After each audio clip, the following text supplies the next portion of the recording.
didn't mean to, use your piano, but I just couldn't resist this thing. I've wanted to play the piano ever since I was a kid, but I could never afford it. Welcome to episode 8 of the Columbo podcast, where we still haven't mastered chopsticks. All fingers and thumbs.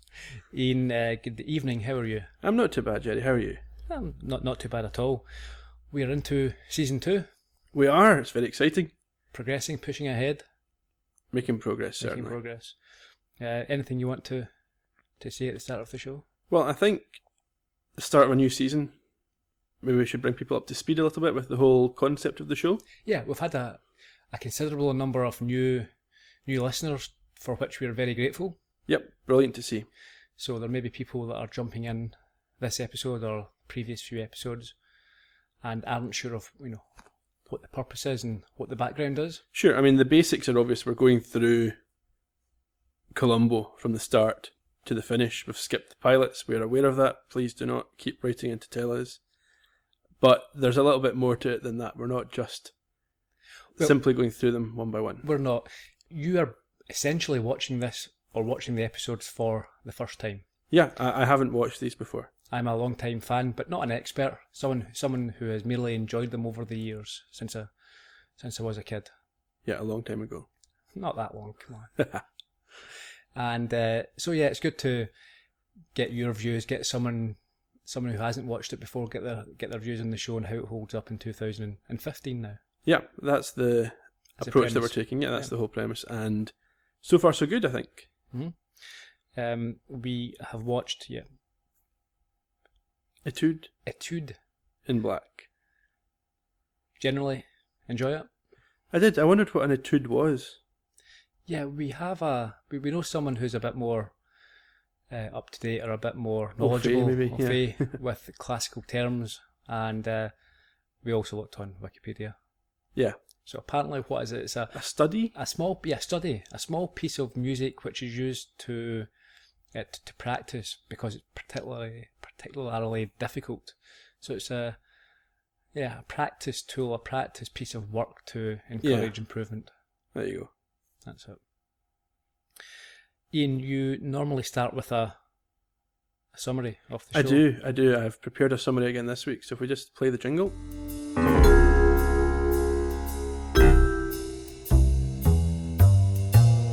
Okay, Ètude in Black begins musically, and music is the dominant theme of the episode. Unlike in the season 1 finale, this time there is no clash of styles, as a renowned conductor uses a televised concert to cover his tracks while murdering his mistress and staging her suicide. With all the facts and experts pointing to a self-inflicted demise, can Columbo discover the truth, or will our killer waltz away as a free man? The show builds to a final crescendo as the two men square off one last time. Thank you. We start in a very plush home, quite a familiar setting or scene for a Columbo episode. Yeah, we talked about this a couple of episodes ago, that there's always some degree of privilege in the episodes, and we see it again right from the off in this show. There's a fancy looking house, although before we start, I noticed something different from you at the outset of the episode. True. I watched on Netflix. I flew to America and watched on Netflix, using American Netflix legally. And the episode opens with kind of a mix-up of 4 lines, clips from scenes that are coming up later in the episode. There's no introduction given to that. There's no, coming up on Columbo or anything. It's just presented as, here's the episode beginning, and these things happen. And it was confusing for me. I didn't know what was going on. There was 2 shots of the same woman looking completely different. Didn't like it, but that's not on the DVD. It's not. I've got the original DVD, and I was unsure when you mentioned this. I wasn't sure what you were talking about. So I also flew to the States and watched on US Netflix. And I think this has been added by the network at some point, and Netflix have used that copy. So it's just a coming up on Columbo tonight. Murder, She Wrote does it often. I think just about every episode it gives you a summary of the episode. I don't like that myself. Yeah, here's the highlights. Yeah, it's similar to what I really don't like, and we're going off on a bit of a tangent here, but I dislike when a a program will show you what's coming up next week. Yes. And you're thinking, well, I'll just find out. Stop giving away, spoilers or telling me I'll find that out next week. So I tend to stop or change channel as soon as... I do like those bits, the little clips, because I like something to tide me over for the something to think about for the 7 days. It's not like a Netflix or a box set where you can just fire into the next episode straight away. Sure. Each to their own. Ian. Yeah. But anyway, we should reassure people that if you don't have a clue what's going on in that little bit, then don't worry. Neither did I. And it all becomes clear as you watch the episode. So we're in, as I say, a very luxurious home. Yes. And we see a man playing the piano.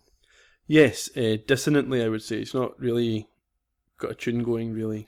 Now, we should say, and it's probably clear already, neither of us are particularly knowledgeable when it comes to music or... I've got my grade 4 piano. Okay. But I wouldn't say knowledgeable. No, neither would I. Yeah, but I think is that the way he was playing, was that what you call staccato? I think there's one of them which is, sort of Staccato's kind of bouncy. Yeah, coming off the stunted, note. yeah, and the note doesn't sort of prolong and ring out. Mm-hmm. I don't know. Some of the listeners might be able to tell us. But yeah, he's playing this very sort of forcefully with power and aggression. Yeah. The credits roll while he's playing this. Yes. Then the man goes upstairs to a study. He drinks some, I think, brandy, and he listens to some orchestral music. Yeah, classical music, yeah. He's got a briefcase there with the monogram AB. Mm-hmm. And he places a cloth and an apparent suicide note into this, along with a pair of gloves. Well, he wears the gloves. So when he handles the suicide note, he's wearing the gloves. Correct. And he places the note in the briefcase, and the briefcase in the boot of his car, or the trunk of his car, as some of our listeners might call it. And he exits the house, and the music becomes more stirring. It's louder. Yeah, and then we've got a sudden cut at the end of the scene. And we go to a repair garage. Yeah, a garage workshop, yeah. And we are told, did you catch the name of the garage workshop? I didn't. Michael Goodwin's Classic Car Specialist. Okay, so they deal with classic cars. We do.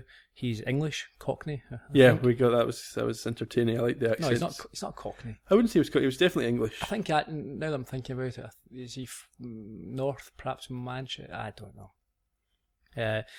But this man, this AB, yes, who's playing the piano, he arrives and he's referred to as maestro. Yeah, there's a bit of banter. They obviously know each other. Yeah. And the man claims that AB is the man claims that the mechanic is a virtuoso in his field. Yes. And then he uses a lot of musical terminology to try and describe what's wrong with his car. Yeah. But obviously there's not a lot wrong with the car anyway. No, this is he's setting up an alibi here. I think, is it a Jaguar that he's arrived in? A Jaguar E-Type. Classic looking car. Very. So they have a bit of banter, and the English mechanic agrees to have a look at it. Yes. AB's wife then arrives in a Rolls Royce. I thought it was a Bentley. Was it a Rolls Royce? Could be. And she's going to give him a ride to wherever they're going. Yeah. He says he needs to go and wash his hands in the gents. He does. So he goes inside, and we see him open a latch on the toilet He window. unlocks the window but uses a paper towel to do it so his fingerprints aren't on the latch. So he's obviously got a plan in mind. And as he comes back out to leave, Mike calls him the maestro again. Yeah, and he kind of mocks him by feigning to use an English accent, which I'm sure was highly offensive to the garage staff, but they let it wash over them. Mike Lally makes a small appearance. So Mike Lally was Carol last week. Yeah, our old friend. This is his second appearance in Columbo. He was one of Mike's assistants who comes over at one point. Okay. Very brief appearance. There you go. So we are then taken to the Hollywood Bowl. Well, we accompany the couple on the drive. Yes. So it's the exterior shot. We see them driving up. There's a bit of sort of overdub of their conversation in the car. Yeah. They seem to be messing about. Yeah. And then we start getting to see it from the monitors in the technician's room, so we're kind of seeing it from that perspective. Yeah. I think we get the impression here, just by the way they act in the car. He's a bit of a character. They're perhaps a bit of what might be called these days a bit of a player. Right. I thought maybe a bit of a diva as well, because he's got all these definitely demands that he's about to put into place. Well, we see that shortly. So he arrives at the Hollywood Bowl, and the instantly recognisable Hollywood Bowl. Very much so. And his name is outside on this sort of advertising billboard. Up in lights. Clearly, he's a well-known person in these circles. And in fact, we find out later in the episode, it's live on TV. So yeah, and this is where we get his name for the first time, I think, in the episode, isn't it? Yep, Alex Benedict. Yep. And his wife is Janice. And I think this is, a return to the sort of classical Columbo villain. He is powerful, he's rich, he's charismatic. Yep. He doesn't obey a strict moral code. No. And he is keen and happy enough at the outset to have some sort of, because he's so conceited, he's happy to have banter with and duel with Columbo, who he will see as a lesser individual. Yes. So from there we go into the bowl, and where we see a symphony is being recorded, and it's not for the first time. Right. Well, we find this out. This is what's going to happen. Yeah. His production, his concert. Yeah. And he speaks to the production crew. I he's think. giving them direction. He says that he doesn't like the way it's usually done. He wants things done a bit differently this year. He asks for camera angles and shots to be changed. Yep. He's obviously, and he's a boss. Yeah, he's kind of directing his own show here. They don't argue. No. Although they don't say very much of anything. You do get the impression that they're not keen on these changes, but they're maybe just not so keen with the way he speaks to them as well. And as you had mentioned, there's a sort of interesting shot where we watch via different monitors in the studio. We see what's going on. Yeah. So he goes backstage and he speaks to a security guard named Carlos. Yeah. And he tells him he doesn't want any calls or visitors when he's in his dressing room. Yes. He goes into the dressing room. His wife's there. And his wife's there. Yep. She gives him some mail, his music, and some telegrams. Yeah, she explains that she's away. To meet her mother. Yes. Who's got quite an important role. We'll find that out, yes. As he looks through some of his mail, there's ominous music. So we know that whatever he's reading, there's certainly something in that that's not, I'm not sure yet. We never really find out what's there. I don't think it can be anything that upsets him too much, since he's already started to put his plan into place. True. At the garage, so he's already made up his mind what he's going to do. This might just be backing that up and supporting that. It could be. I'm trying to think. I mean, I think that it's a letter from, the person who he is. Jennifer. Yeah, Jennifer, the victim. Well, we already know her name because it was at the top of the suicide note that we saw in the earlier scene. So I assumed it was a letter from her. Yeah, possibly, but certainly it didn't change his mind and what he was planning to do. So anyway, we see him, the camera fades in and then back out, and at this point he's dressed in his tuxedo for the performance of the evening. He's got his carnation on and he's ready to go. What happens next, Ian? He leaves the changing room, and from what I could tell, he was running down an upwards moving walkway. Okay. It was like one of those stairless escalators. Yeah. But he was running down the up one. Which I'm sure was a great shot. Maybe helped with the catching that. Maybe go too fast for down the down one to capture it properly. I thought he was hugely conspicuous. He was dressed like a 70s spy. Yeah, he had a big overcoat on. Trench coat, glasses on. He was a caricature of a spy. You could see him sitting in a park bench with the eyes leaving the briefcase and taking the other one. or the eyes cut out of the newspaper as he watches someone else. So, yes. But he goes to the garage. Mike's. Yeah, he's got this pristine white coat on, and he climbs into a garage window. A dirty, oily garage window. And doesn't get any marks in his jacket. And he uses that little cloth rather than gloves to open it up and move through. He uses the cloth again to lower the car from the platform it's on. Well, again, I thought that was quite lucky. I mean, it's not the most sophisticated, complex piece of machinery in the world, but if you're not used to using it, he was quite capable or competent in walking across and lowering this ramp. What to do. I think if it was me or you, would be I messing wouldn't about, have a clue what to press. pressing buttons and watching things topple and fall. Yeah. Anyway, so he lowers his car from a ramp, and he leaves. Yeah. Now, I don't know whether to raise this point now or when he brings the car back. Raise it now. Raise it now. Go for it. Because he shuts the garage. So when he comes back, we don't see it, but he must open the garage and put the car back inside. Yes. So why did he leave the window open in the first place? Why did he not just come in through the front the first time, if he was going to do it the second time? Say again?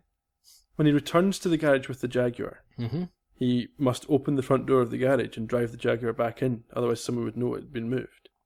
We don't see that, but we assume that's what happened. Of course. So if it's okay for him at that point to open the garage door and put the car in, why did he have to sneak in through the window the first time? Because he would have been able to open the garage from the inside out.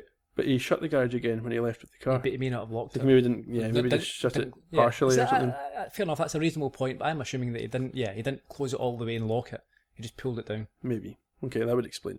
Very perceptive there, Ian. Anyway, he drives off, and he arrives at Jennifer Wells' home where she is playing music for a cockatoo.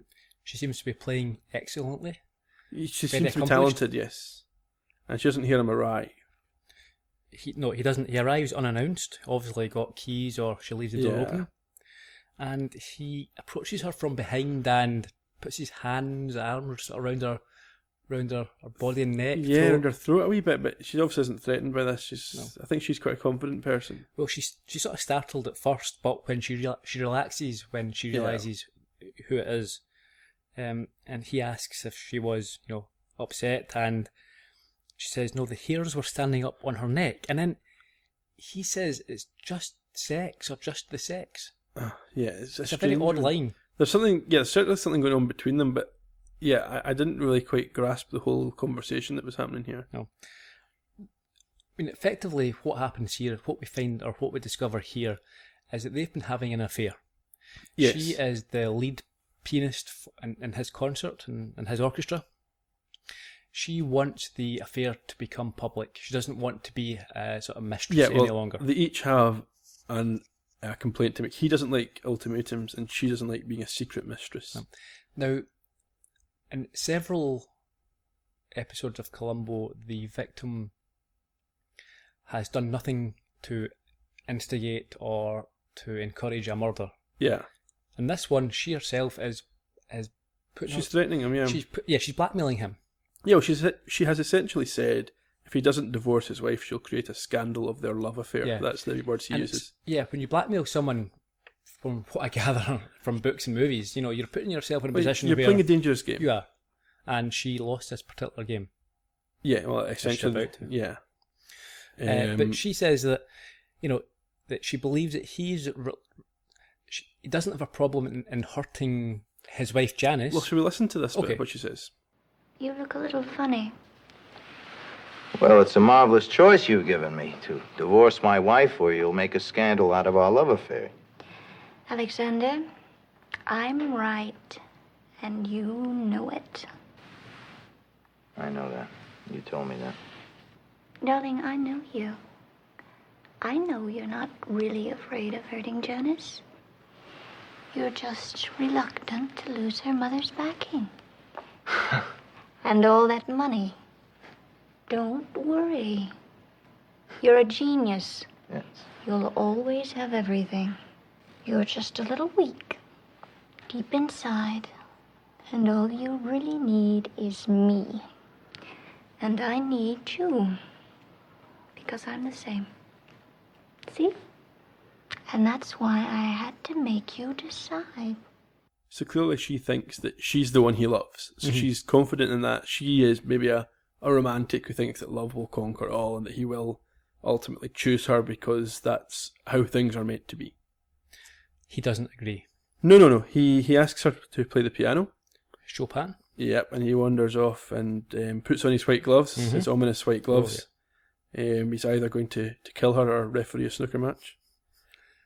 And he sneaks up behind her and smacks her over the back of the head with one of her own ornaments. I think it's an ashtray. Yeah, certainly a heavy duty thing. And Again, typical Columbo, we don't see the actual act, the violence itself. Yeah, it's similar, very similar to some of the early ones that we saw with the blunt force. We saw a blunt force murder in the first episode with Lysanka. Mm-hmm. We saw it in the second episode, although it was slightly differently done. With Brimmer. Yeah. You know, the blunt force murders, we don't get to see that heavy impact. In this case, we saw the reaction of the cockatoo. We did. Nice touch. At first I thought it was a cockatiel, but I did some research and found that the cockatoo is the larger animal, and this was clearly a cockatoo. You done some research, did you? Well, or you watched the end of the episode where the young girl explains to Columbo it's a cockatoo? I found out before she said. Okay, fair enough.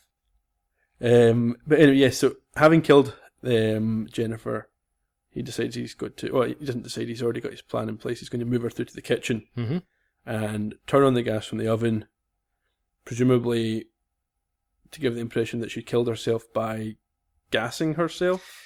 Yeah, I've got issues with this murder. Yeah? The setup is quite sloppy. Few things. So, this is, for this to work for him, you have to accept that what she has done is that she's decided to kill herself by turning on the gas, and she's done so, she's turned the gas on and then sat on a stool or a chair. Or stood up. In some way she's certainly fallen and hit her head. Doesn't seem like how you would do it. I would have thought that in most cases you would probably, gas, and you would take, maybe alcohol to help you on your way, maybe drug, maybe pills. But at the very least you would probably want to sit down and drift off to sleep. Maybe. I've never considered it. So I've not considered doing it, but I've considered how I would do it now, the mechanics now. Yeah. I wouldn't sit in a stool. Secondly, you see him acting out how he envisages the police to understand the crime. Right. And it's at odds with what has actually happened. So he strikes her on the back of the head. Yeah. But in his reenactment, he sits facing the oven. Right. And he falls forward. And it would have been the front of her head.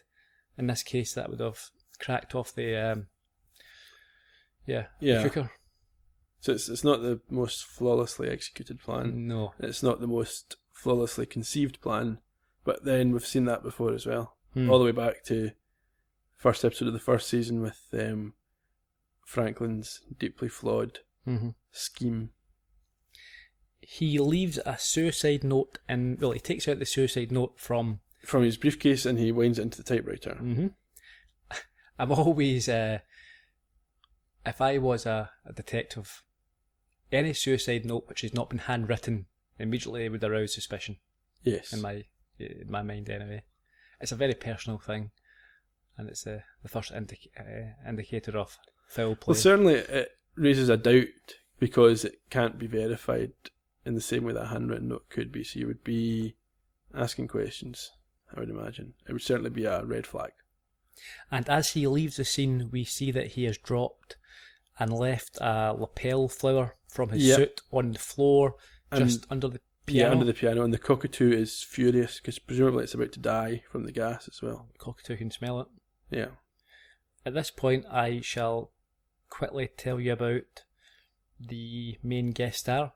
Okay. John Cassavetes. Okay. Who played Alex Benedict. He sadly died in 1989, aged just 59. Okay. Great friend and colleague of Peter Falk. He worked with him on 6 movies. Okay. In addition to this episode.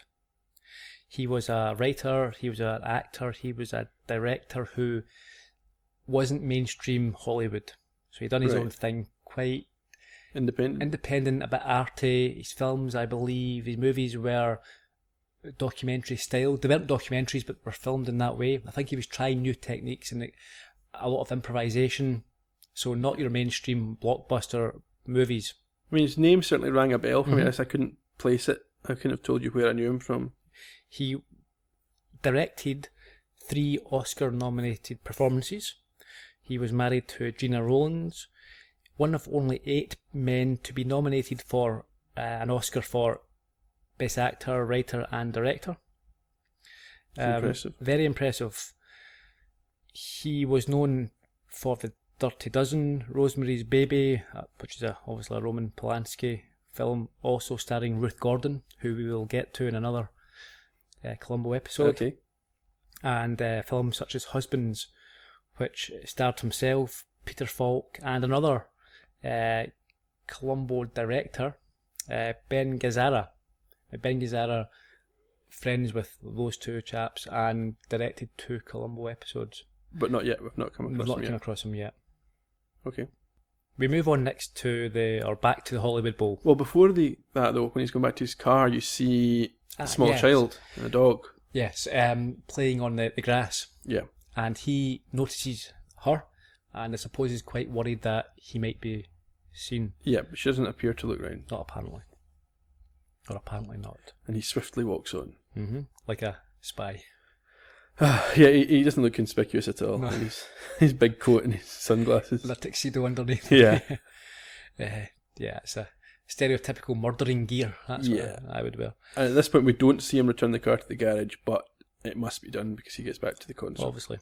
Yeah, so as I say, back to the Hollywood Bowl. The wife and Janice and her mother have arrived. The mother seems very assured.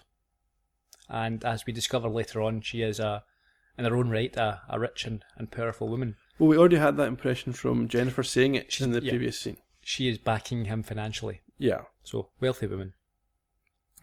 Benedict, he greets him in his dressing room, and he's very sort of charming with him. Yeah. William is his assistant, and he appears and is quite exasperated because he tells him that Jennifer Wells has not shown up in time for this performance. Yes. How does Benedict react? He's furious. Mm-hmm. He is unhappy that she's unreliable.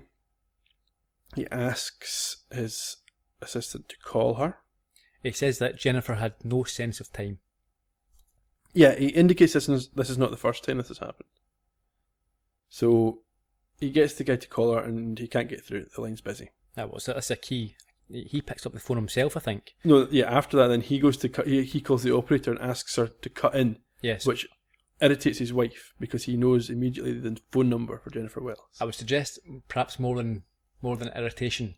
She, I think, is quite shocked at that point, and she realises deep down that there is something going on there. I think she see it gets in her that face. idea. Well acted. I think her facial expression has revealed quite a lot about what the character is. Understands. It's an interesting character because that particular character has a lot of different thoughts to deal with, and she's got different positions to take, and she interacts with the different people in different ways. You know, she's irritated by Columbo at one point, and then, you know, we'll come to this, but it's a good job she does throughout the episode. So the operator says that the phone is off the hook, or it must be off the hook. Yep. And Benedict flies into a rage and insists that Jennifer is effectively dropped from the performance. Yeah, they're going to do a different bit of music instead, and the orchestra's to be informed. And William calls the police. Yes. Then we see the performance, and it's interspersed or intermingled with the police arriving at the crime scene. Yes. So we see shots from the control studio on 4 different monitors. Yep. We see him, Alex Benedict, performing. Yes. And then we see the police entering the house and discovering the body. Yes. And we see Benedict as he is performing. Yeah, we see he him realises that he doesn't have his flower on. A nice touch, I like that. Yeah. So we next go to we think a doctor's office. Well, we go from this high drama. Yep. This big moment, the concert, the music, and then we're still hearing the music, but we're now in what appears to be a doctor's office. And Columbo is sort of facing this is his introduction, he's facing towards the camera. Yes, and he's the phone rings. Yeah, but we see behind him this medical doctor sort of with a syringe and a massive syringe. Fairly sort of cartoonish. Yeah. And he hands it to Columbo to hold when he answers the phone. You're like, oh, jeez. But Columbo doesn't look happy. He's obviously quite concerned, quite worried. Things are not what they seem. Yeah, and so the call, as frequently is the phone call is for Columbo himself. Yes. And he says he has to leave. But then we find out that it's actually a dog which is being treated and not... It's a vet and not it's a vet and not a doctor, yeah. Columbo thanks him for staying open quite late. Yep. And the doctor says it's not a problem because he likes music and watching... Well, we haven't mentioned that the performance of Benedict is on the TV. Yeah, well, I said we could still hear it. It's actually on the telly in the vet's office there. So the vet's sort of watching this, and he says he's happy to stay open because he gets a chance to watch this. His wife doesn't like music. She prefers murder mysteries. Yes. She'd be more of a Columbo fan. She might be. She's probably watching Columbo. Yeah. And they talk about the dog. Yeah, Columbo doesn't have a name for the dog. He's just got the dog. And yeah, so the name suggests... I think the vet suggests Fido, and Columbo seems to not have heard of this before. This very common... Well, what the vet says is it's a name that you've heard referenced a lot, but he's never seen an actual dog called Fido. Which is true. And they go into the what's the etymology of it a little bit. Where does it come from? What does it mean? Mm-hmm. It's a Roman name.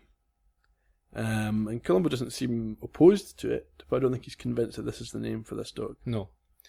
Do you want me to tell you what the dog ends up being called down the line? No. Okay. I should tell you. Okay, was it called Dog or something? Yeah, Dog. They don't come up with a name for it. Okay. We can discuss towards the end of the show. We'll chat a little bit about that sort of trivia around that. Okay. But one piece of trivia that I will mention just now. So, the actor who played the vet. Yep. His name in real life is Michael Fox, and the reason that I find that interesting is because he is the reason that Michael J. Fox is called Michael J. Fox. Equity. Yeah. There already was an actor called Michael Fox. Michael J. Fox is, I think actually Michael J. Fox's middle name is Andrew, but he always said it was a little bit presumptuous to call himself... Silent J. Yeah, Michael A. Fox. So he just, called himself Michael J. Fox. There you go. There we go. Classic cinema trivia there. Thank you. He actually shares a middle name with Homer Simpson. Does he? Yes, but it's Homer J. Simpson. How is he spelling that? It's J, I think. Just J, okay. Like Michael J. Fox? Yes. We go back to the Hollywood Bowl. Yes, the concert's coming to an end and Benedict's returning to his dressing room and he's getting the news. He's a standing ovation. Oh yeah, the concert's gone very well. Of course. And yeah, he's on a high. Yes. Full of adrenaline. He tells William that it was lovely and he kisses his wife and he appears to be in a massive high. Yeah. And then he's informed that Jennifer is dead and the police say it was suicide. And Benedict looks as if he's in a state of shock. Yeah, that's a big shock to him. Well, it's not really, but of course it's not. He acts like it's a big shock to him. We then go back to Jennifer's home. Yes. Okay, so we have a few things to chat about. Well, there's a few things that we could play as clips from this scene. I don't even know what we're going to choose. Yeah, I think okay, so Columbo, he's dismayed and he's talking to this other cop. He is. And he seems very despondent and upset because he says in his mind, in his view, suicide is harder to deal with than murder. Yes, he says he can't stand suicide. And before we get there, he is quite rightly, he's saddened that the victim has been reduced to a few paragraphs on the report sheet that he has been given. Yes. So it says like she's, white, female, this and that, brown eyes, and there's nothing much there. And he's looking through this scrapbook, and she's obviously a very talented individual. Yes. So he is disheartened or feels a bit down, despondent that her life has been reduced to this. Yes. Which is fine in itself. Yeah, no. Up to that point, there's no problem. No. Then gets a little bit inappropriate or... Well, you say a little bit. He becomes completely inappropriate. He speaks in a way that you would not... Well... We've got a clip. Let's play the clip. Look what I find in the scrapbook. Look at these pictures. Girl has a wonderful shape, don't you think? Look at those eyes. Bedroom eyes. Look what the department gives me. Female Caucasian piano player, born Kenosha, Wisconsin. No bleach there, regular hair. No fear there. No heavy makeup. Got a girl with a body, money, and a career. Yeah. Okay. Now, Yeah. we usually say, well, it was the 70s, so we can... So Well, you wouldn't get away with it today. There's no chance that would have been written today, and it would just seem entirely unacceptable. yeah, and I don't think they were trying to write the character as being inappropriate. No. I think that the attitudes That's it. that were prevalent, perhaps is the right word, were ones that we today would not approve of No. in general. It's not even... it's not even... Which is obviously unacceptable, but it's the timing of it as well. She just died. Yeah.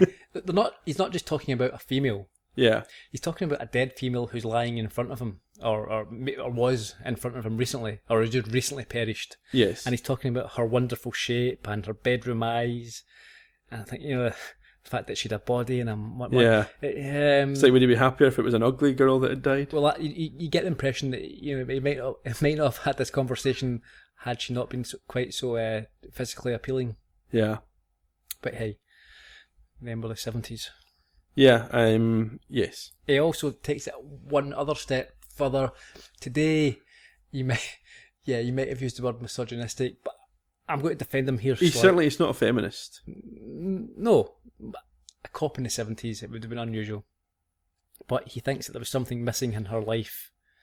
Yes. A man. It's terrible. Now, you can't say it. You can't say it now. Well, it's not that you can't say it now. It's not an appropriate thing to say. No, I'm going to try and defend him here. I'm going to try. Okay.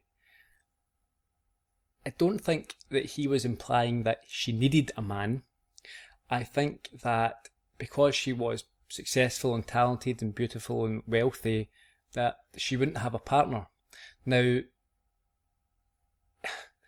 most successful, beautiful, talented, rich people will have partners, and I think he's thinking that, it would be, most people would have a partner. Not that, my point is that he's not saying she needed a man, but, that she would have had a partner or someone in her life. Yeah. That someone like that probably would not be on their own. Yeah, well, I would be less sympathetic in listening to that phrase. I think it's quite shocking that you would assume that this beautiful, talented person required anything other than what she wanted. But see, that's my point. I don't think he's saying it was required, but that she would have, Yeah, there's an assumption that because she was good looking, because she was talented, somebody would want to go out with her, and if somebody wanted to go out with her, she would be going out with somebody.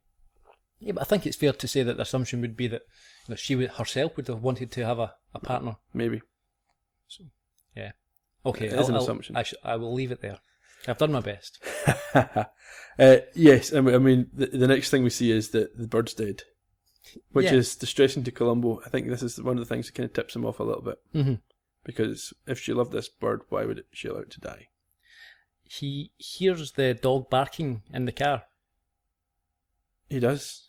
He looks through the window. He was to check on that. Yep. It's interesting, actually, we should mention here that we still haven't got a resolution to our cliffhanger from season 1 because he didn't smoke at the vet's, his cigars, and this house is obviously full of gas, so he's not lit up a cigar here. So we still don't know, is he smoking yet? That's a good point. I'm trying to think, and I didn't actually pay attention. Does he smoke in this episode? He does. Later on in the episode, he does. Yeah. I took a note, but to this point, we're still on tenterhooks. It's obviously the overriding thing that we're worrying about at this point of the show. Has he taken up smoking again? Well, we find out later on. Yeah. So the Sarge, as he calls him, asks if he saw the note in the typewriter. Yeah. Which he obviously did. Of course. And then Benedict appears. And he's told initially he can't come in until he informs them who he is. Yep. Again, so he's more than just a name in musical circles. It appears that your average beat cop is aware of who he is as well. Yep. So he comes in. He's wearing his glasses and his sunglasses indoors, and we see him scan the room. And you liked this shot? Yeah, there's a shot because I noted it as a Superman effect, that his glasses kind of zoom in on the flower when it sees them. Yeah, so we find that the flower has been identified as being under the piano. Yeah. Yeah. And he tells the cops that he can't really help them with what happened, but tells them why William called. She was missing, hasn't turned up. Yeah.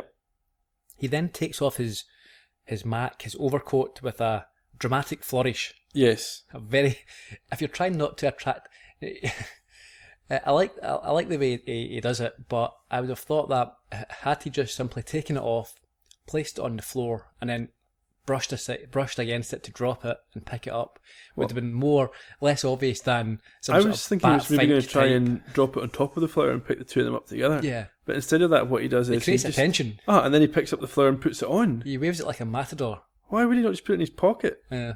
And also, it occurred to me that the police might have noticed the flower, but obviously not.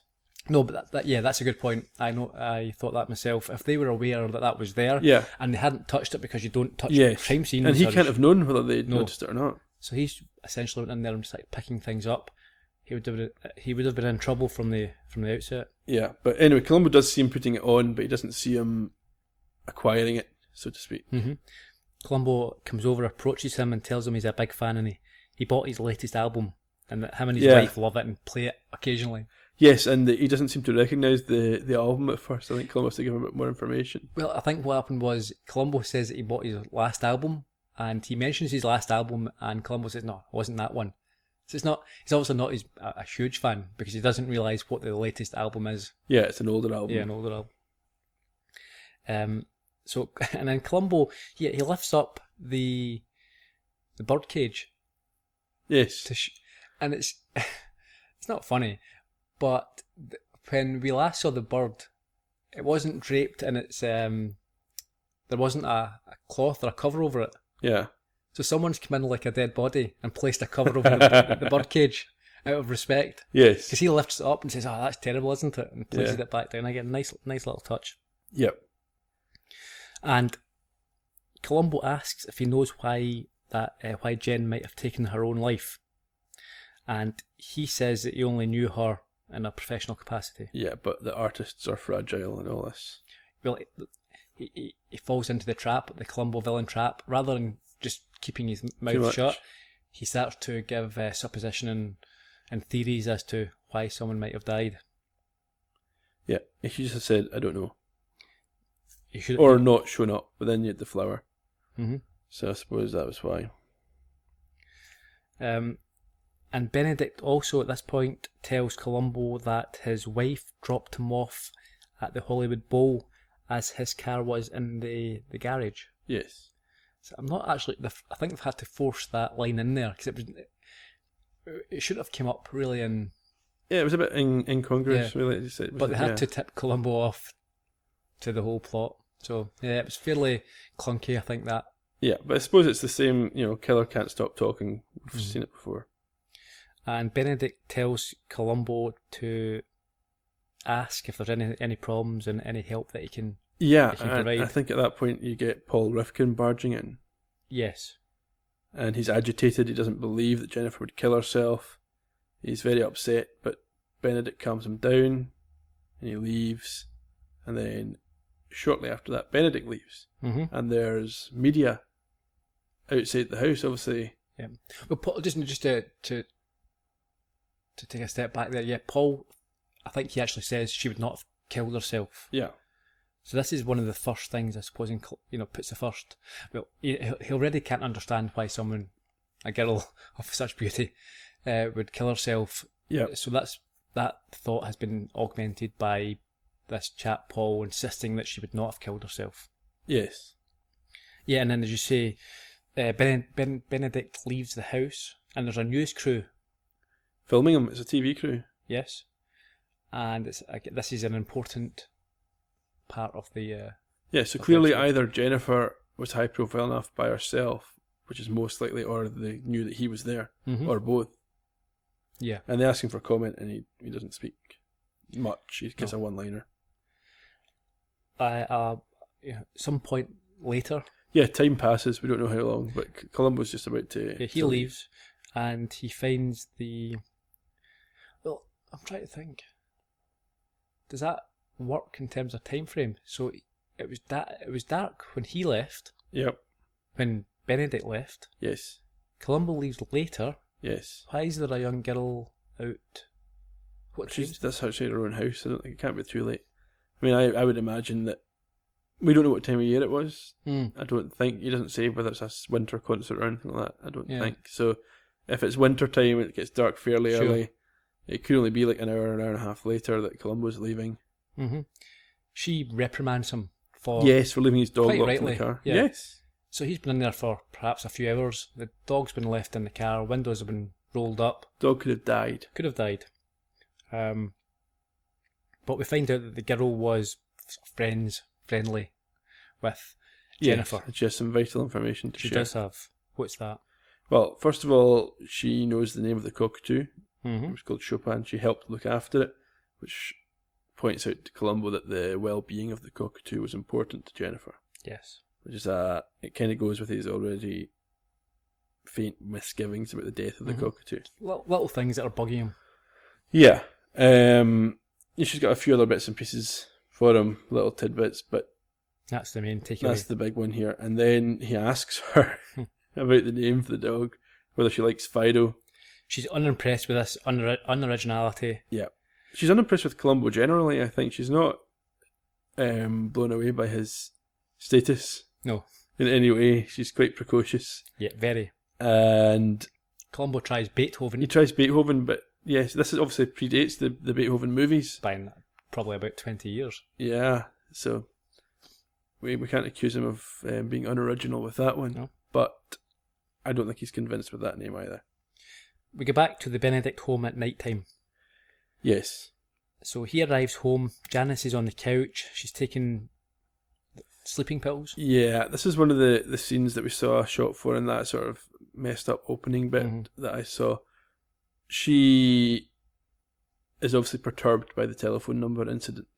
Yeah, and she asks him how he knew the number by heart. And he tries to fob her off with, I know lots of their numbers. She doesn't test him on that in any way. You get the feeling that deep down she knows, but she's looking for him to deny it strongly enough that she can live with it and forget it. Well, as we mentioned, or we haven't mentioned yet, but towards the end, when she says that she could pretty much deal with anything other than murder. Yeah. She admits to this that she... Yeah, she could have put up with this if this was all it was. He's obviously a philanderer. Yeah. And she knows that.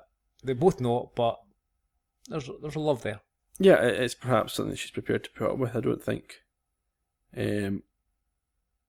nowadays you'd find people as willing to put up with that, but perhaps there was a social pressure that she was dealing with. And eventually he persuades her enough, and she asks, she's quite a vulnerable person, fragile, and she asks why he married such I think she uses the word untalented individual, and he says because he loves her. The typical charming, charismatic, typical automatic, thoughtless, no emotion involved rent a line that he could churn out without any thought whatsoever.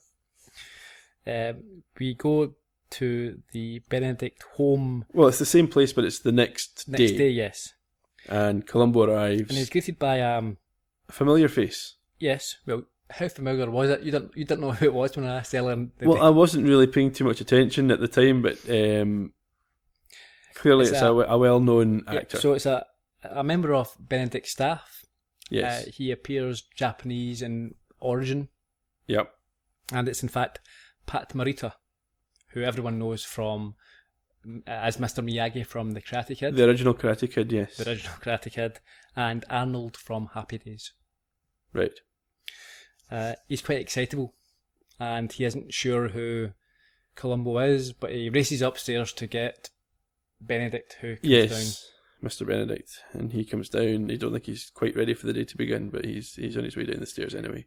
And the next scene is fairly famous in Columbo circles. Well, this is where he lights his cigar, so the cliffhanger's resolved. Well, that, and also, it's one of the first times where Columbo is keen to find out the cost and the price of different things and what people spend. Yeah, he's very curious about very that. Curious, very intrusive. To the point of rudeness, I would say. Oh yeah, you just beyond the point of rudeness. Beyond, yeah. How much do you earn? Yeah, you know the verboten questions. What are you worth?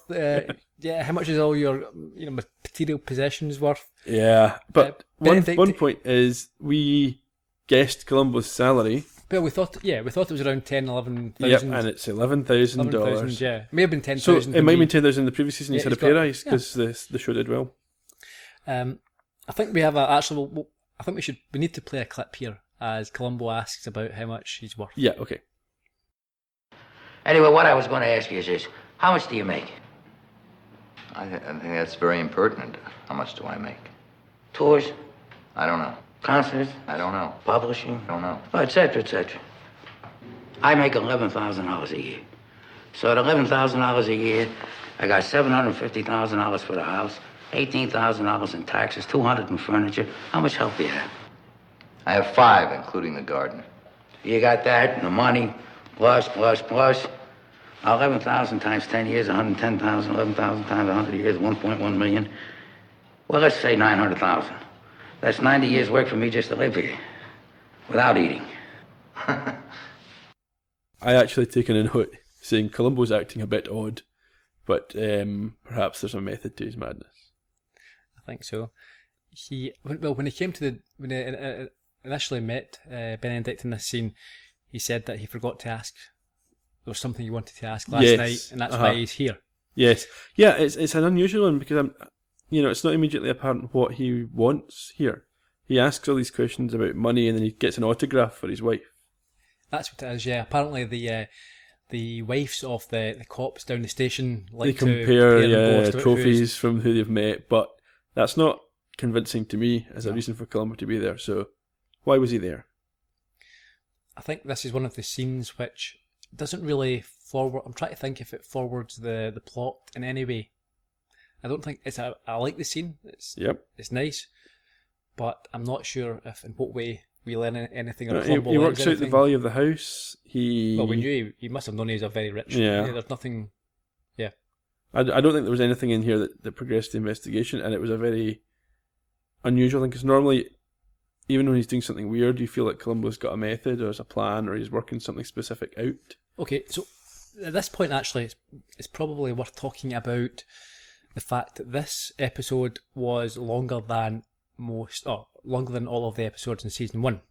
So this came in at 98 minutes. Yeah, this is like feature film length. Yeah, season 1 was around 74, 75, 76 minutes. Yeah, that's the time without adverts. So you would imagine, my guess is a 76, 75 minute would be about an hour and a half once you put your ads into it. Well, yeah, they talk about an hour and a half and 2 hours. Yeah, so this would now be a 2 hour. Once you put your commercial breaks in, this would be a 2 hour show. No one on the production side of this was happy about extending the length. It was at the bequest of the studio, right, who, after the success of season 1, realised that they had a hit on their hands. Yeah. And what they would do was to extend the episode in order to add more advertising slots and charge more and gain more revenue from that. So purely financial. I do wonder if that decision was taken before or after they wrote the story for this show. I think it was after, because Bochco mentions that he had written a 90-minute, a shorter episode, which was very, very well received. Okay. But the studios asked for it to be padded out. And the reason I'm mentioning this here is because this scene, whilst I like it, is the type of scene which, if it wasn't there, you wouldn't miss it. You wouldn't miss it. No. So what I'd like to ask just now, any listeners who can identify scenes which were truncated or deleted from this version, if you can get in touch with us and let us know what scenes were different in the shorter version. That would be quite interesting, don't you think, Ian? Yeah. How can people get in touch? Well, there's a lot of different ways. We've talked about this previously. You've got Twitter, where we've had some great engagement. I think we can maybe mention Grant Fieldgrove, who in this past week has given us a lot of great trivia. We're always looking out for trivia and chat. So Twitter's a great place. Also on the website, you can comment on any of the blog posts where we put up the podcasts. We would encourage that. We would. And again, for episode 7, we had a great deal of feedback. It was really enjoyable to speak with some of you. So keep doing that and answer the question there, and we'll engage with you. Cheers. So we go to the garage. Yes. And Benedict has arrived to pick up his Jag, and Columbo is He's sitting in it, revving the engine. Yes. And telling him how much he loves the car and the leather and the smell and all that sort of stuff. Yeah. You can't be sitting in someone's car revving the engine. Get out. Well, he's a policeman. He can do what he wants. To an extent. Yeah. I always wonder, I mean, Columbo has got this sort of shabby appearance. I wonder, does he have good personal hygiene, or does he smell a bit off as well? Because if he was a little bit kind of off, then that would be more annoying if he was sitting in your car. He smokes cigars. Yeah, so even if floral. At the start of the day, it's going to get a bit pungent, I'd have thought, especially in wearing a Mac in Los Angeles. Yes, yeah, it's not the right weather for that. An old car with no air conditioning, yeah. Let's not dwell. No. Well, no, we can move on to another point that I'm unhappy with. Okay. Because he tells Benedict that he's not happy with the reasons for Wells to commit suicide, and I think he shows a fundamental lack of understanding of mental health. And I wonder if that's because there was a general lack of understanding of mental health in the 70s. I think a lot of this stuff, Ian, what we need to do is we need to give it a blanket. It was the 70s response and excuse. Yeah, but I mean, I just think that many suicides are not caused or not committed for rational reasons. So for Columbo to be looking for a rational reason for the woman to commit suicide is an error. No, we have to be fair here. I mean, that is an attitude, or these are still issues which are prevalent today. Yep. So it's not something we can look back and say, oh, in the 70s they should have known better. We haven't dealt with that fully in 2015. No, I agree. But I think you're right. I mean, I think it's irrational but not unusual. Yeah, okay. And in any event, Benedict, for me, has too many answers. Again, falling into that trap. He's trying. I mean, Columbo asks these questions to see, and I think if I was a suspect, I would just keep my mouth shut and say, "Yeah, don't know, no idea. That's a puzzler, isn't it? Yeah. You've got me there." That's it. Columbo's got another concern. Why would she let the bird die? Why did she type the suicide note? And again, he's too helpful. Alex is just giving him all the answers. Yeah, he says that she was a terrible handwriting. Handwriting was terrible, and that all the work that she handed to him was typed. And I think this is a huge red flag for Columbo. The fact that he sees this guy feels the need to have an answer.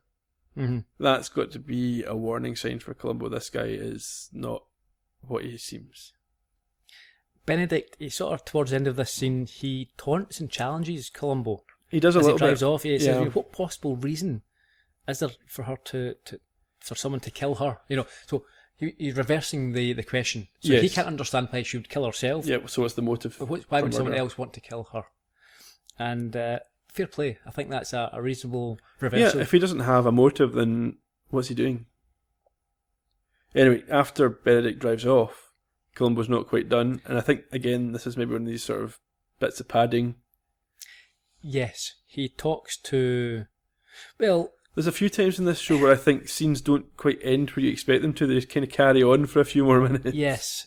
We do get some information in this scene. What we gather is that there's nothing wrong with Benedict's car. Columbo understands that. Yeah. But it could have been...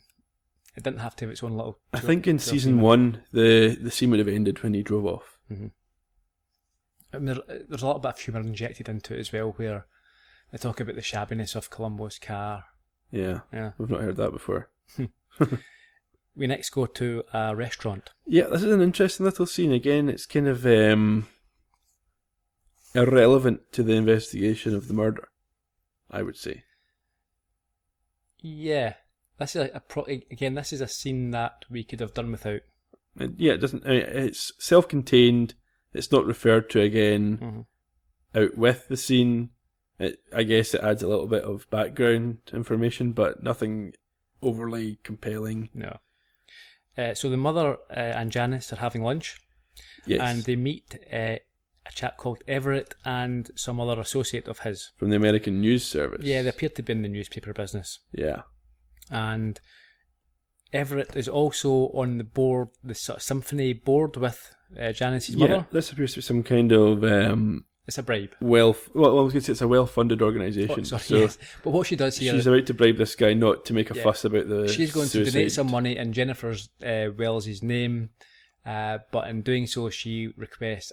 No rumours. No rumours, so keep it out of the papers. Yep. Did you recognise the actor who played Everett? No. That was George Gaines. Okay. Still alive and born in 1917, so approaching 100. Yeah, a couple of years to go. Most famous really for playing Commandant Lassard in the Police Academy movies. Oh yeah, I'm very well familiar with those. Mm-hmm. Yeah, that was him. There you go. Okay. We get back to the Hollywood Bowl. Yes, and we heard at the top of the show Columbo playing chopsticks. He does it here. And again, we're talking about things that are dragged. He plays chopsticks for about 4 minutes or something at the start of this scene. Yeah, you could knock another minute or so off this quite easily. Yeah. Benedict for the first time really starts to get fed up. I think when he's in the scene, he says, "What's it you're wanting? What you?" He's fed up with Columbo, and I think this is similar to episode 5, Lady in Waiting. Mm-hmm. We saw that Beth Chadwick was fed up with Columbo showing up everywhere when there was no allegation against her at that point, beyond his own investigation. Mm-hmm. And I think you're getting the same sort of feeling here. Although, in that episode, the authorities, it was all on Columbo's own sort of off his own back. Yeah. In this one, he tells him that I think it's in this scene, that his superiors have agreed that... Well, he says that, but then in the next scene he tells Paul that all the experts think it was suicide. The experts do, but that's not necessarily his superiors. Yeah, perhaps. So, Columbo produces the typewriter in this scene. Yes. That Jennifer Wells' typewriter. He does, with the note in it. Yeah, and what he says is that if you put a piece of paper back in, never quite line it up right again. It doesn't align, and it you can tell that it's not the original placement. Yeah, this is another thing that comes up every week and strikes me as odd. Why does this not seem strange to the killers that Columbo's here producing evidence to show them? In at the outset, Benedict has encouraged him by saying, "Listen, if I can be of help in any way." But if you've committed a crime and you're under investigation, you don't expect the police to show up at your door and say, "Oh, look what we found. Here's some evidence." It's not like... Yeah, but he hasn't at this point. He's not putting it to him as an accusation. He's just saying, "Oh, look at this." It's like, okay, yeah. Yeah, if you were, you wouldn't expect the cops to just show you what they've got on a daily update. Yeah, and Columbo types the S and shows, "Oh, look, it's not aligned." And he says, "Oh, well, someone's moved that." He says, "It's not been touched." It's like, "Oh, you saved it for me here now." Yeah. It seems a little bit unorthodox to me, and perhaps for the benefit of the audience at home. Yeah, Columbo is not orthodox. That's for sure. We've seen that. So what happens here is that Benedict doesn't know. He says he doesn't know why a suicide, or he doesn't know why a suicide victim would type a note, take it out, and then put it back in. Yeah, because that's what's happened. Yeah, and you can show that. Although, if he's saying it's never been taped on before, he's only assumed that. He doesn't know that. No. And also, if I was trying to provide an explanation, you could say that for a suicide note, you type your first draft, as it were. Yep. Then you might think about it and say, "No, I need to say something else. I need to add this to it, or I want to say, perhaps I want to further explain." Then you put it back in, and then you think, "No, I won't." So I think you're falling into the trap of having too many answers, the killers. If you were Columbo and I was the killer, I would be saying, "No idea. It's your job. See you later. Why are you harassing me?" None of them ever seem to say that. And Benedict thinks that he actually says that he thinks he's been very cocky. And Columbo tells him that there's a very distinct possibility of murder. Yes, and he says, suppose it was you. It's like that. And then he gives him a scenario. Yeah, he says, well, just imagine it was you. I'm not saying it was you, but let's suppose it was you. So at this point, in many episodes, there is a point where he effectively says, yeah, I think it's you. We both know this now. We both know we're playing this game. Yeah. And this is the point in this episode. Yep, and there's another key point here. He's checked the logs at the garage, and the mileage in the car doesn't match up, or didn't match up when he was there. Well, okay, so what we should say about this is that, firstly, Benedict is astounded by Columbo's audacity at this, suggesting this to him. And then Columbo describes in perfect detail how the crime was committed. Yes. Mm-hmm. Yes. And he goes through the whole thing, beginning to end.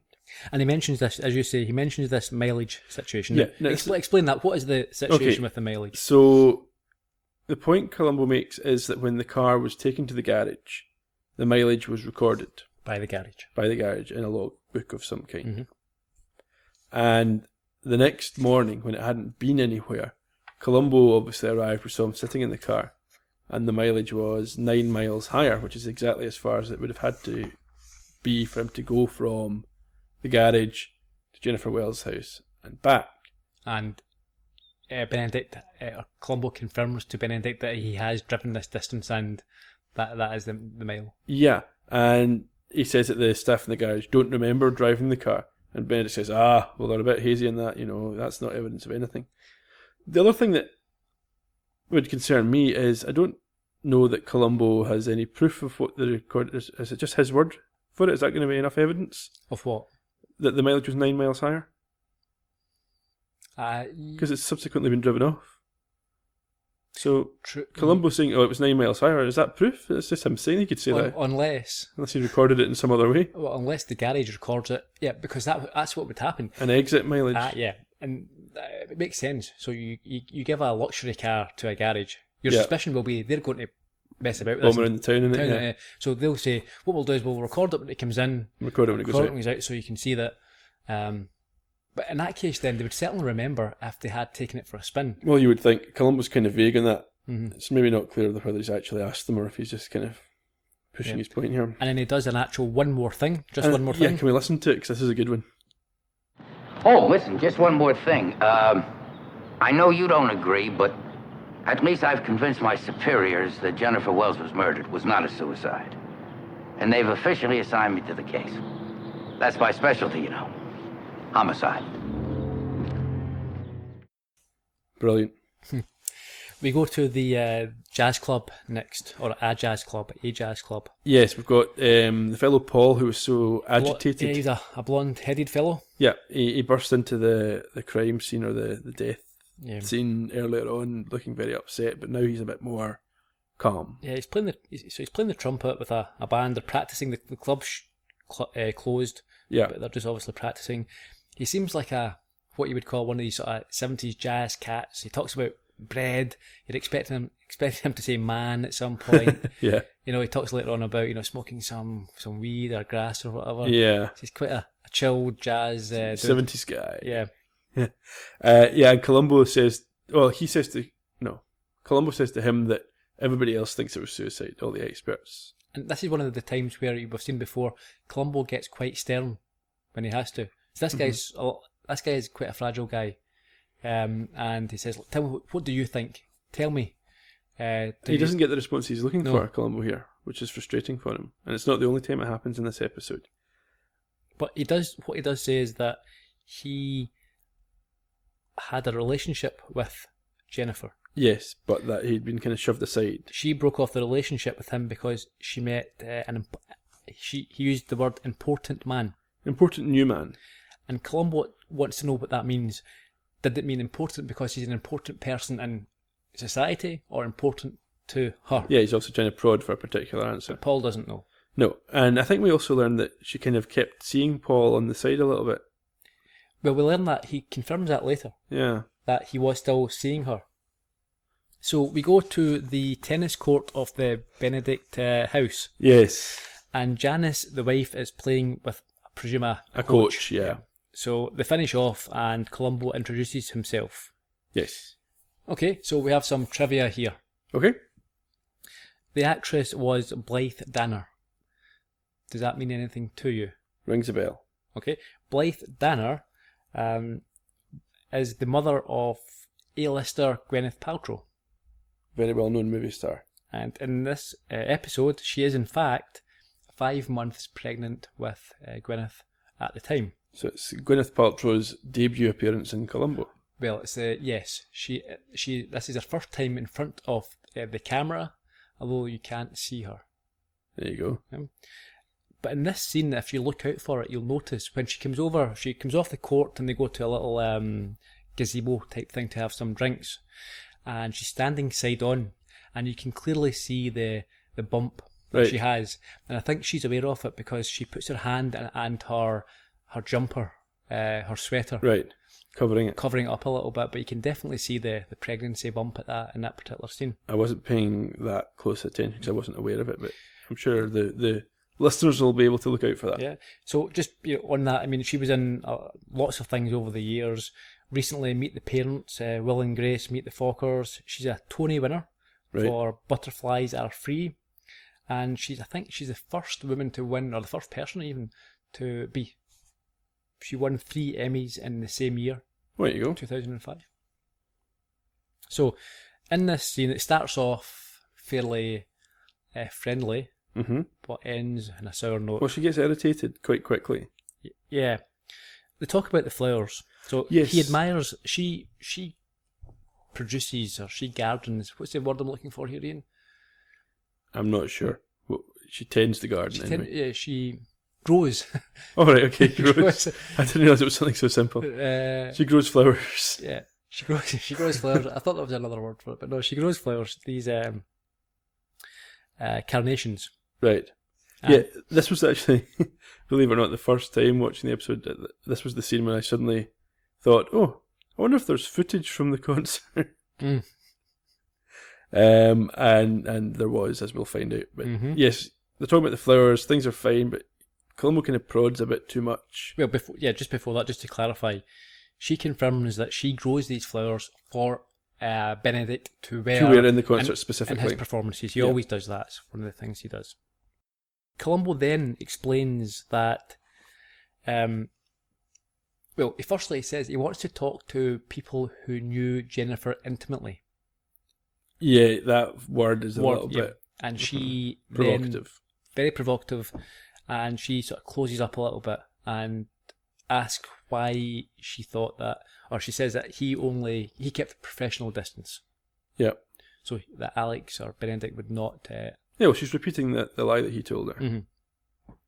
And Columbo explains that they think there's a case for murder. Yeah. Yeah, and she gets upset, and just as her husband's returning, she kind of runs off. She does. And Benedict tells Columbo that he's getting very weary of this harassment. Yes. And he has got a point. Yeah, of course. Again, until he comes out and charges him or otherwise, he is being harassed. Yeah. Which is fine, because he is guilty, but...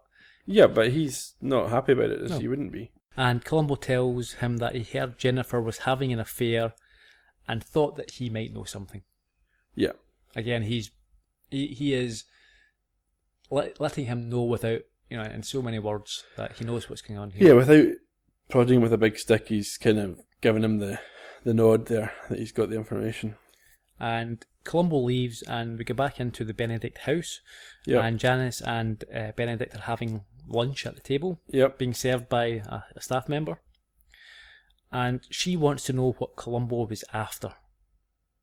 But Benedict, again, he sort of pacifies her, tells her to stop asking questions. He's fed up with her insecurities. Says that Columbo's just digging, that's his job. And she again stops, but we see from the facial expressions that she's not convinced. Yeah. And we kind of segue from that to another scene that is a little bit dated. Let's put it that way. Yeah. Okay, so we go to a ballet dance class. Yeah. And we have a male teacher instructing a a group of young girls. Roughly 10-year-old, maybe. Yeah, and Columbo asks the teacher points out, I think, Audrey, who was the neighbour girl. Yes. And she comes over to talk to him. Now, yeah. Well, let's listen to how the exchange goes. Hi, Audrey. Hi. You remember me? Of course, you're the man with the dog. Have you named him yet? No, I'm still working on that. Listen, I gotta tell you something. I'm very impressed with you. Oh, really? Is it my body or my mind? Well, it's both, really. No, seriously, Audrey, give me a break. What I'm trying to say is that for a young girl, you're a very independent-minded person.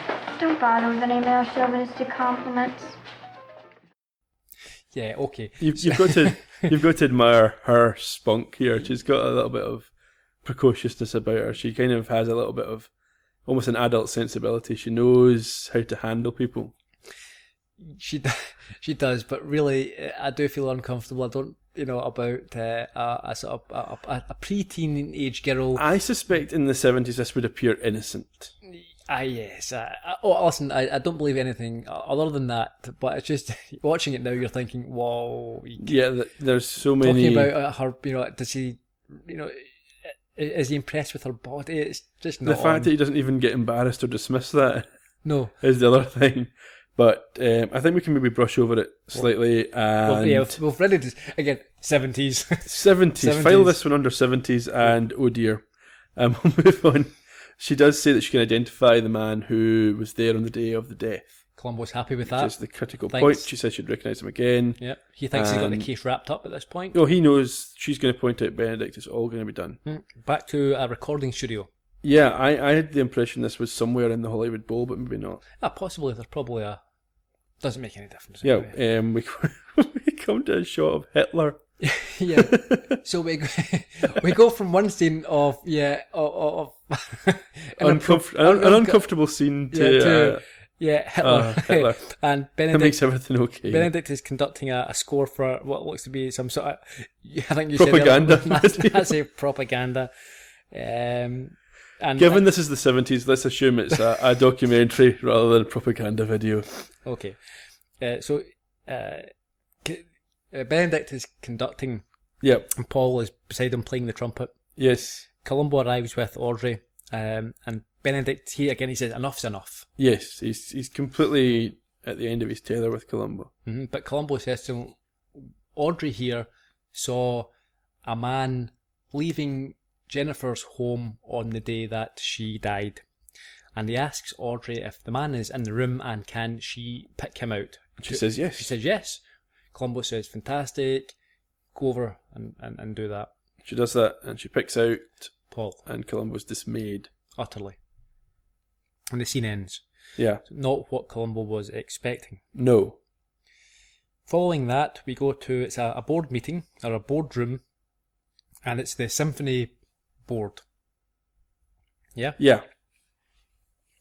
And they're arguing over whether or not to sack Paul over these accusations of involvement in a... Yeah, I mean, that gives the impression they must be paid to be part of the orchestra. It must be a position worth holding. How would they even know at this point?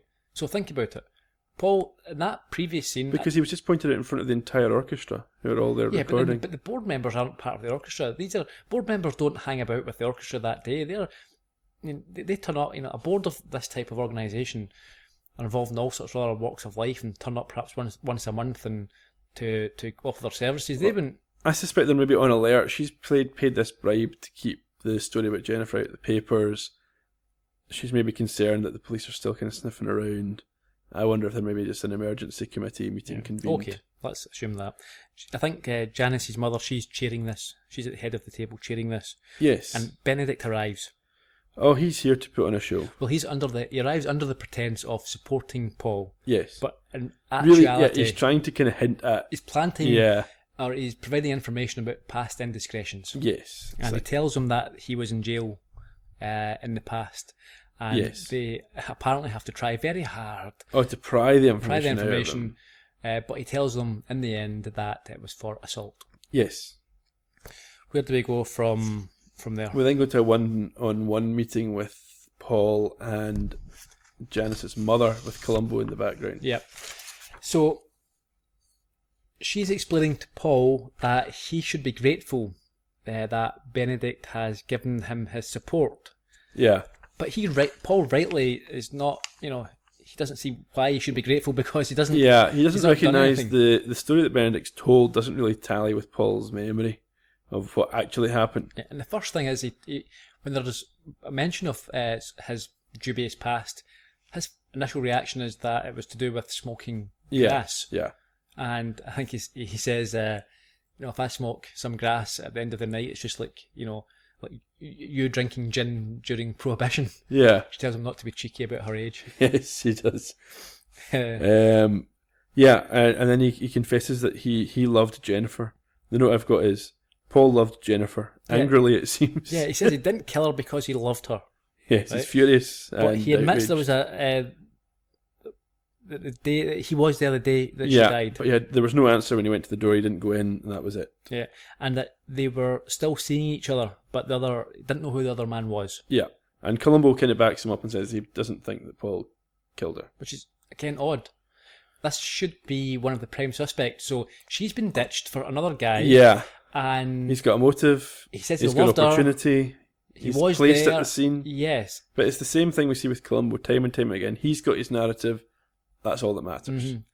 Yeah. Didn't sit right. But again, we missed a bit. Paul also admitted that he'd punched a female. That was the assault. But he says what actually happened was that he woke up to a female thief stealing his wallet, robbing him. He's knocked her away. And he's punched her in the face to stop her from. It's a likely tale. Hmm. And the outcome is that he gets suspended with salary. So that suggests that being in the orchestra is a salaried position. Yeah, and Columbo says that he believes Paul and that the other man is a suspect. Yeah. Mm-hmm. But another important point is that the mother tells Paul that the orchestra is like her daughter, her baby. Yeah. And that anyone who would do anything to harm it would be out of there. Yeah, Dismissed. and once Paul's gone, Columbo queries if that applies to the maestro. Yes. And she says especially him. And that's a eureka moment. Yep. Again, he understands the motive behind this now. That's it. Back to the vets, back to the doc vet. This is good, just a little aside. Yeah. So the vet tells him that he's given the dog his shots, but reminds Columbo that he needs a license for it, or else the police will be around to arrest him. Yeah. And he still has no name for the dog. No. But he notices that the concert's playing in the background, and the vet tells him that it's a repeat. Yes, it's not a recording, so it's on again. Mm-hmm. By chance. And Columbo seems intrigued by this information. Yes. Or happy with this information. Well, what he says is it hadn't occurred to him, it was recorded. Mm-hmm. It's a strange thing when he's so intuitive about other things, but yeah, I think maybe the technology of watching repeats and recordings isn't, it's not the norm at that point. Yeah, something so clear cut is maybe he was expecting to have to work harder for it. We go back to the bowl. Yep. And Benedict is practicing with his orchestra. Yep. Janice, the wife, is watching, and Columbo sits beside her. Yeah, and now the last time the two of them saw each other, she was kind of angry with him, but she was very angry. Now she seems okay. He tells them after he finishes, he tells them both that he's something that will interest them. Yep, he wants to end this once and for all. He'll never speak to him again. Yeah, but Benedict initially says there's nothing that Columbo can say at all that would be of interest to him. But again, as you say, he says, listen, let me say this and you'll never see me again. Yeah, and the wife persuades him. Janice says, come on, let's just get this over and done with. Because she obviously believes he's innocent and it's going to be something that clears him. But he obviously knows differently from that. So he asks them to go to the TV booth. Or the TV sort of area. Yeah, the technician's lab or whatever you would call it, yeah. So they sit down in front of 4 monitors. Yes. And he asks Benedict to confirm that he always wears his wife's flower in his lapel when he performs. Yes. Which he does. Yes. The tape rolls of the performance on the night of the murder. Yep. And he pauses it and he points out that during the performance we can clearly see that he's not wearing this flower. Yes. What does Benedict say? He just denies having ever worn one at any point that evening. Yeah, he says that he might not have worn it that night, and the wife sort of seems to concur with that, and That's it. I agree. But then Columbo reminds him that he picked up a flower from the floor of Jennifer's house. Yeah, he denies that as well. Yes, he denies remembering it. Yeah.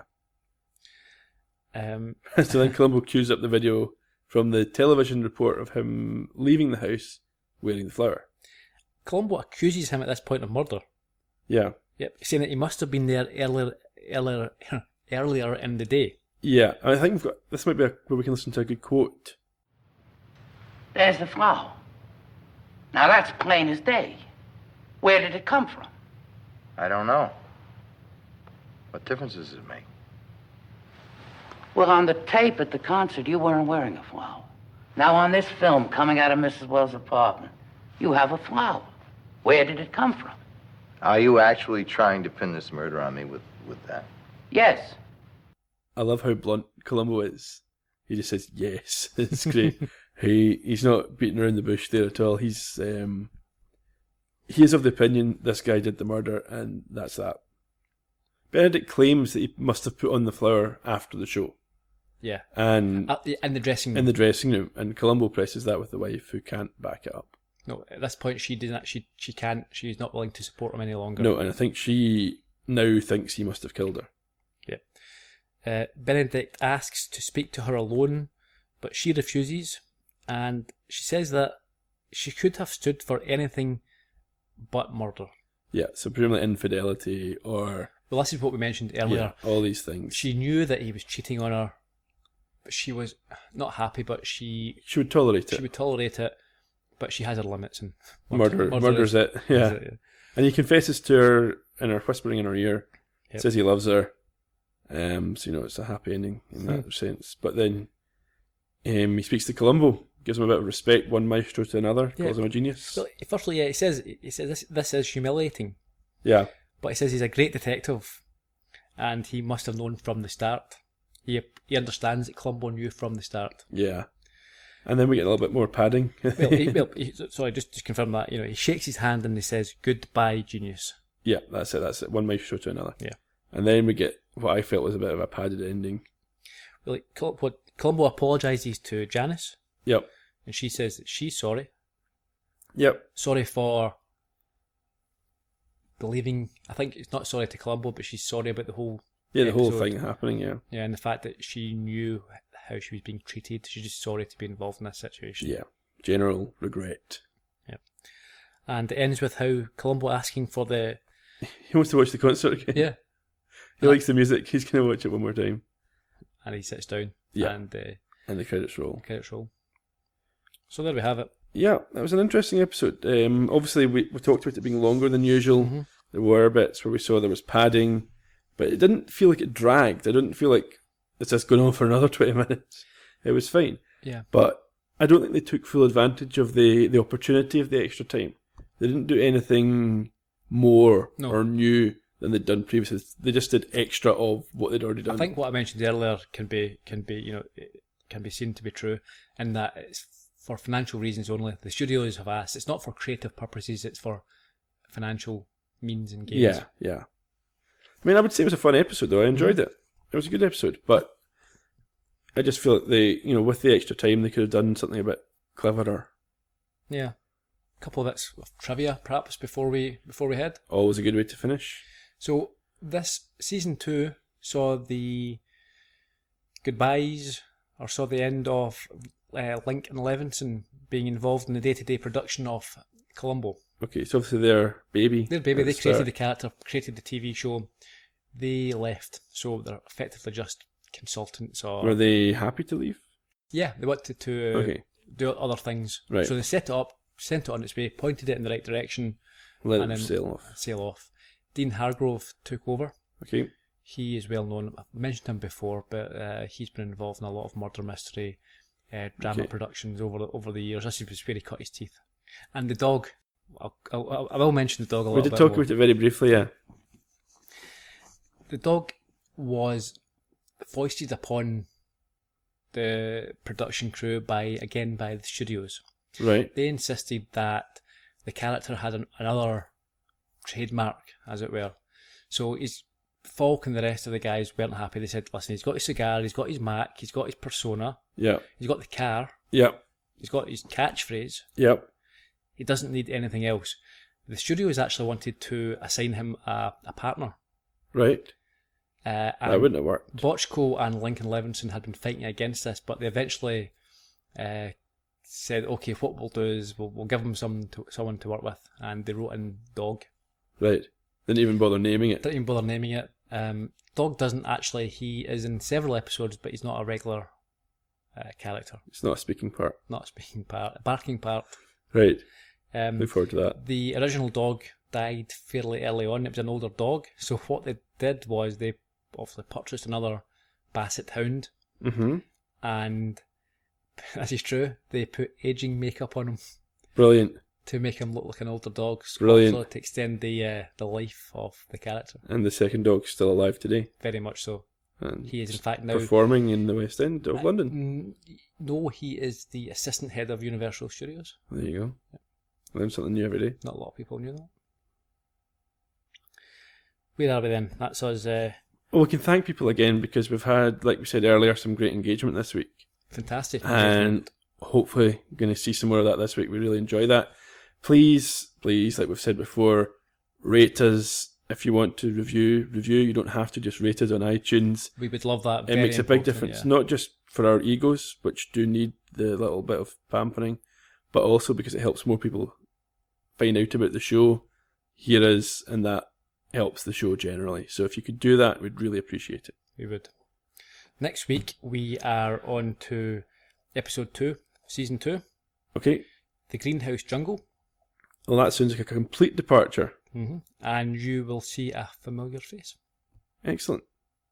I'll look forward to that. I'm going to take the time to watch it between now and then. Okay, guys. Thank you very much for your time, and we shall see you next week. I will do. Cheerio.